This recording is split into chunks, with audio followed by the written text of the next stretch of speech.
Kinokonsidera na ng Office of the Ombudsman ang pagpapakansela sa pasaporte ni Senador Loren Legarda at Batangas Congressman Leandro Leviste. Iniuugnay ang mag-ina sa umano'y ghost electricity na kinakasangkutan ng kumpanya ni Leviste di umano. Narito ang agenda report ni John Riz Calata. Kahina-hinala na para sa Office of the Ombudsman ang extension ng medical leave ni Senador Loren Legarda. Sa gitna ito ng nilulutong graft at plunder cases ng anti-graft body laban kay Legarda at kanyang anak na si Batangas Congressman Leandro Leviste.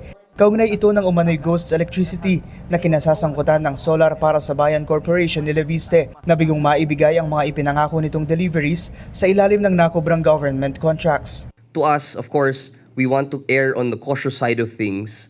Kailangan na namin i-flag yan. Diba? Dahil meron na siyang ongoing case dito sa Office of the Ombudsman.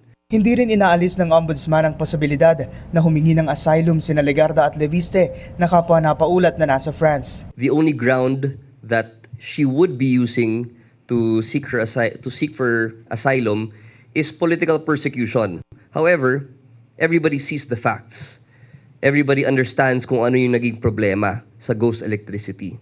Dahil dito, ikinokonsidera na ng Ombudsman ang pagpapakansela sa pasaporte ng mag-ina. Ayon kay Assistant Ombudsman Miko Clavano, hanggang bukas, August 19 na lang ang travel authority ni Legarda. Sa September 24 naman matatapos ang 2-month travel authority na hiningi ni Leviste. Para sa agenda, John Riz Calata, Bilyonaryo News Channel.